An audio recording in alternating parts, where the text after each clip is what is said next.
Hello, everyone. It's Hyde in the Philippines. Today, I'd like to talk about friendships in the Philippines, how to develop them, and the people that you're going to come across while you're there. Now, most of us, we develop friendships so we don't have to go it alone. Life's hard enough, and every once in a while, you need somebody to watch your backs, so you develop a friendship, a bud, a bro, and sometimes these are lifelong friendships. Sometimes they're just, for the moment friendships, but we develop them anyway. Most of these friendships that we develop are over shared experiences, either tragedy or something that happens where we're brought together due to circumstance, and you're able to coincide with somebody to such a degree that you come together as a friend. Now, another thing that'll bring people together is similar values. You'll perhaps a church or the Elks or whatever it is that you have similar values, so you develop friendships over that. Now, the other is, I believe, is just would be race and ethnicity. White people hang out with white people, black people hang with Mexicans, blah blah blah. Uh, and if you're an American, see that's one of the things when you go to the Philippines, you're no longer. I've gone over this before. You're no longer a Mexican American. You're just a Kano. You're an American. That's it. And you're going to understand that once you get there, that you're not going to be treated differently because of that ethnicity. You're just going to be a Kano. So it's going to free you up to develop friendships that you probably wouldn't develop here because of the social stigmatism that goes with those types of relationships. They're usually harder, or they're just not worth the rub. It's just too much work. I live out here in the country, so you know it's just mostly white people out here, white people and Mexicans, and we all get along just fine for the most part. Now, when you're in the Philippines, like I said, you're going to be over there. You're going to find out that you're a Kano, so you're going to want to speak your own language because you're going to be with Filipinos and they speak English, but a lot of times they're halted conversations because, in their head, they got to translate in their language to English and it might take a moment. So it's not the ebb and flow of a true conversation. And you're going to miss that. You're going to want to have that with somebody. So you're going to try and develop friendships, which is natural. Of course, it's natural. You're going to want to do that. Now, this is going to cause you to interact with strangers, people that you normally wouldn't interact if you're not an extrovert. But after some amount of time of being the only foreigner around, when you see one, you're gonna be like, "Oh, a foreigner," and you're gonna, try and interact with this person. Now, there's this phenomenon that happens over there, and you're gonna encounter it where you're gonna it's like, "Hey, man, what's happening?" And that person might look right at you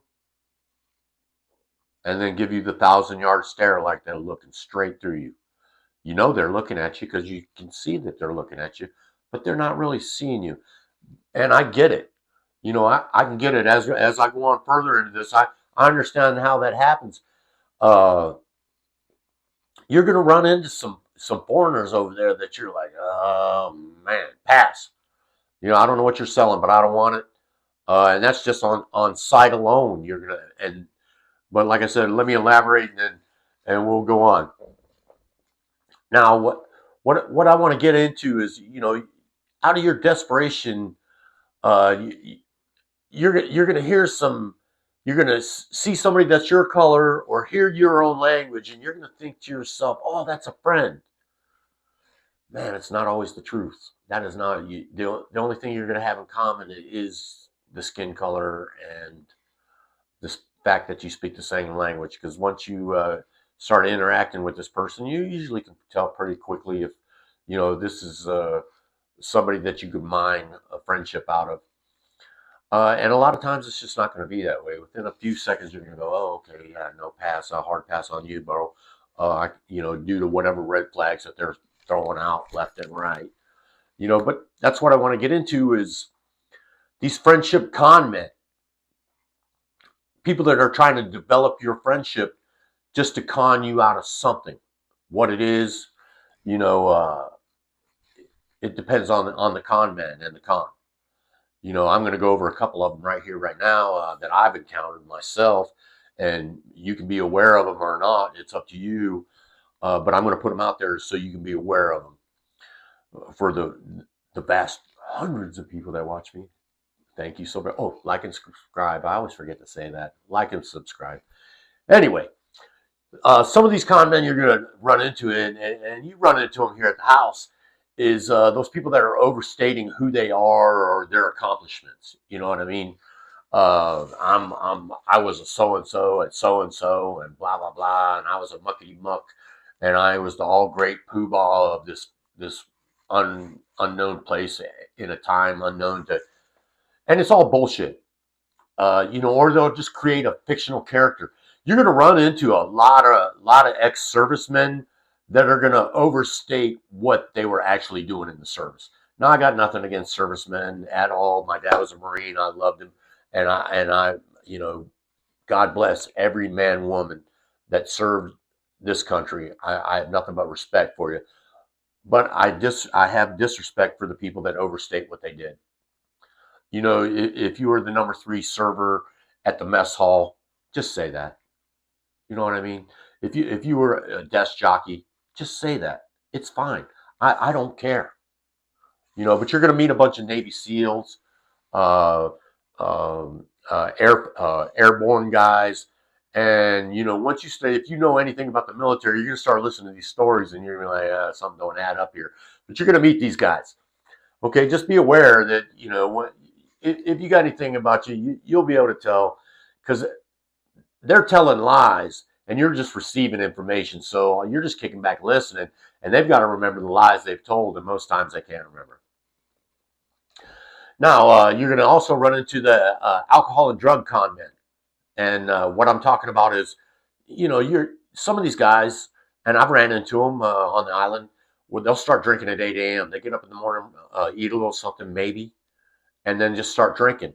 They'll start drinking at 8 a.m. They might not stop till 8, 10 p.m. at night.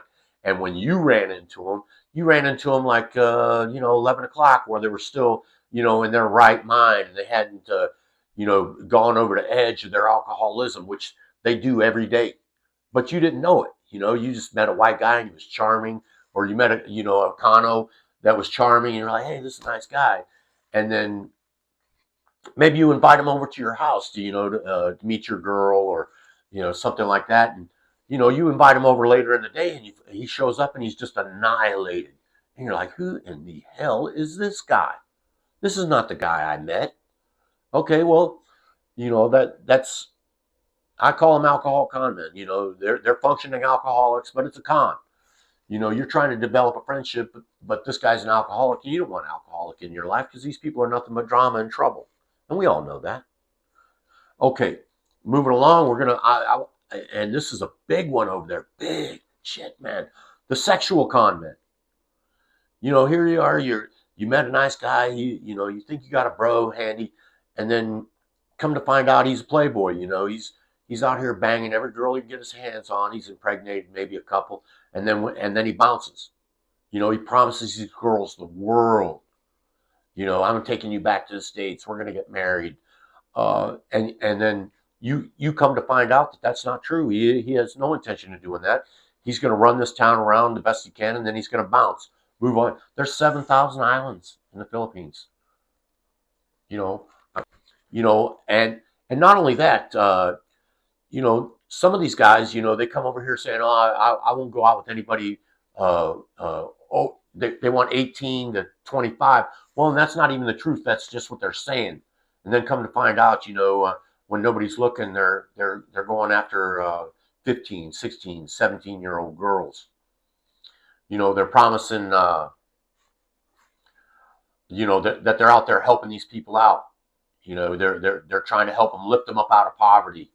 When the whole time it's just about sexual exploitation. I'm going to throw a few pesos this way, and then once I get gratified, we're done here. I'm moving on. Thank you. Bye. I mean, and that happens. That happens more often than people want to admit. And it's sad, basically. I mean, I feel bad because of the young girls that are pinning their hopes and dreams on these dudes, and then they just end up with a baby that they don't know how they're going to take care of. Okay, well, damn, that depressed me a little. Okay, let's move on to my one of my favorite ones, and you're gonna run into it for sure. Is the Philippine business opportunity, bro? I got an opportunity. I'm in on this thing, and if you want to come in on it, all you need is so many thousands of dollars, and it's a sure thing. And they're just gonna pump sunshine up your ass night and day trying to extricate that money out of your back pocket. Okay, uh, that's on you. Did you come all the way to the Philippines to get conned out of your money? Did you really want to start a business? I mean, really? I thought you came here to retire and live out your golden dreams. Golden dreams, I mean, your golden years.